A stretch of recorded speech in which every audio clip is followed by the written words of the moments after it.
هر کس باید دیوانه بشه که به جایی برسه. آدم نرمال به جای نمیرسه. اصلا از این دنیا من متنفرم. توی زندگی که میگن آخه 2+2 4 میشه. آخه زندگی چرا میخوای بگی 2+4 میشه؟ من میخوام زندگی باشه 2+2 7. ما خودمون زندانی کردیم با علم و دانه این و مقررات و زندگی و به این سلام بکن، به اون تعارف کن، به اون این بگو. دیگه زندگی نه، جهنم میشه این دیگه. این چه زندگیه؟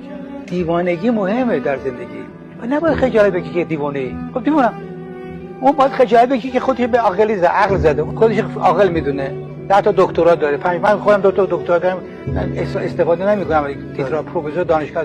اگه وقتی دیوانه نشی هیچ چیزی خلق نمیشه بدون دیوانه شدن. شاید جمعیت مردم جدا میکنن. تو این جمعیت اجتماعی که هستیم همیشه خوشمون میاد که احساساتمون خیلی نگه داریم، خودمون عاقل نشون بدیم، خودمون مرتب نشون بدیم،